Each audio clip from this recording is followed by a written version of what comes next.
evening, welcome back to my YouTube channel, welcome back to another adventure and another trip in the Ford Transit camper van. This afternoon or this evening I'm heading round to Kent, going to be camping out there tonight. Then there's some motorbike racing I'm going to be watching tomorrow. Just heading, literally just pulling onto the M25 in a sec, and there's some really weird random speed limit that's been put in place here.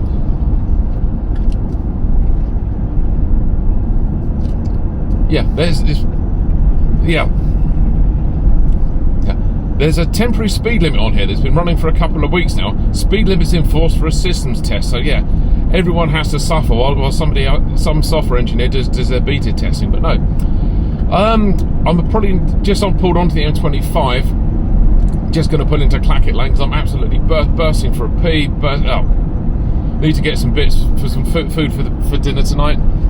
Got some stuff in the fridge which I'm going to heat up, as well as I don't like stopping at motorway service stations. Yeah, need to get some cash up to pay my camping fee and my entry fee into the motor race meeting. Yeah. A few moments later. Well, that's now refreshed after topping up in the services. Yeah, thankfully I didn't have to spend a penny to spend a penny. The can of Monster Energy was like £2.60 in Smiths and only £2.55 in Spar. So yeah, I made a saving of 5p. No way am I going to fork out to eat in a motorway services station. I just nipped in the back and made myself a quick cup of coffee. Right, let's hit the road again and plod on round into Kent. So I pull out of Clackett Lane Services, head onto the M25. Literally 5 minutes after pulling onto the M25, I'm on the M26, which then takes me onto the M20, down into Kent, and I'll drive down on the M20 for about 25-30 minutes until I come off at the Leeds Castle turning. This could be a blessing in disguise. There are a lot of roadworks after here which I could easily be stuck behind. As I drive past Leeds Castle, there's an international joust tournament taking place, and the traffic is a little heavier than usual, but I press on and it's not too bad. I head on through the winding country roads until I arrive at the little village called Headcorn. I then turn right and head down towards the track, over the railway line, keep going for about another mile, and the track is on my right hand side. I'm glad I've arrived, as it's getting late now and I want to get my dinner on, do some editing and get my head down before tomorrow's race day. So I've arrived at the track, at the campsite for the night. Easy run over really, nothing too bad at this time of the evening. I'm going to jump in the back, get some dinner on, do some editing, grab some sleep, and I'll see you all in the morning. Good morning from the track. I had an absolutely cracking night's sleep last night. Really slept like an absolute log. Woke up about 8:30, 8:45 this morning. Had a bit of breakfast, and the competitors arrived. The car park's filling up, so racing practice starts at 11 o'clock, and I think the first race is off at 12:30. So I'll go and have a wander around the pits in a minute. Jump along with me, and we'll go for a walk around the track. Yeah, you might be wondering why I've got a hat on. My hair's absolutely crazy this morning, even by my standards. So I need to go and find a tap somewhere and some running water, get my head under it, be able to wash my hair through and put some gel in to try and hold it in place. But yeah, that's work in progress. I'll see what I can do later on in the morning. Let's go for a wander. So what is Grasstrack racing? It's quite a primitive form of motorsport. Primitive is probably a little bit unfair. The solo machines are closely related to the speedway bikes, 500cc, 350cc, 250cc. All the formulas are racing today. We've also got two classes of 1000cc sidecars, left-handed sidecars and right-handed sidecars, 500cc sidecars, which are closely related to absolutely nothing. I'll show you a bit more about them when we wander around the pits in a minute.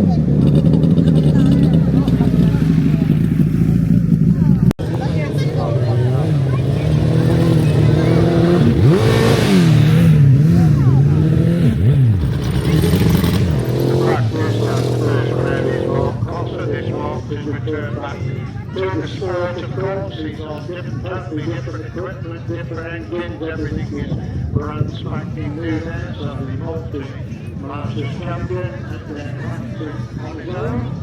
So we're interested to see how off the list now.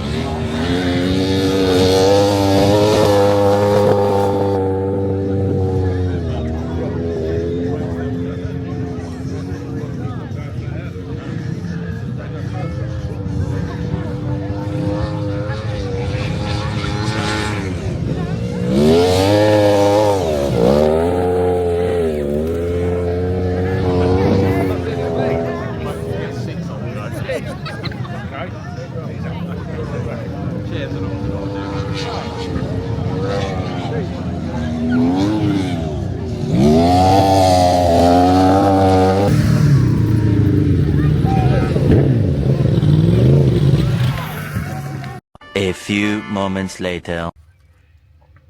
So literally just before the racing starts, just managed to grab a quick break. I'm going to do myself some dinner. Lunch. What's the time? Yeah, 1 o'clock. Lunch. Lunch today is some chicken jalfrezi. And I'll do some chips in the air fryer. Yum yum. Well, I've got to drive home later on drinking alcohol-free beer, so today's drink of choice is Northern Monk Holy Faith Hazy Pale Ale. Cheers! A few moments later. There's a couple of little breaks in track preparation, but nothing serious. And mercifully, there are no serious crashes. No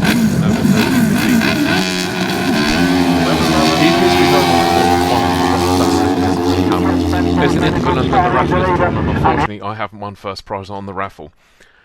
The last race of the day here at Frittenden is always the 1000cc right-hand sidecar final, and what a race it's going to be. It was eventually won by crew number 9, Robbie Simmons driving with Frankie Courtney in the chair. And in second place was Mark Cossa driving with Carl Blythe as his passenger, especially as they were returning to racing after some horrific injuries that the pair picked up at last year's British Masters final. It was also good to see them out on a new bike, a Yamaha R1, which replaced the 1000cc Suzuki engine that they've been using for the last 10 years. I packed the van up and I drive home. Thankfully, the M25 is behaving itself, and I get home in about an hour and 15 minutes. I get home, the first thing I do is start preparing the van for our next adventure. So we're now back home from Kent. That was a good run home. Well, barely an hour and 20 minutes, I think, door to door on the motorway. The M25 was kind to me at once. Hopefully you enjoyed our trip over to Kent and you enjoyed coming Grasstrack racing with me. I'll see you on the next adventure. My name's Matt, and I'm on the move. Bye-bye for now.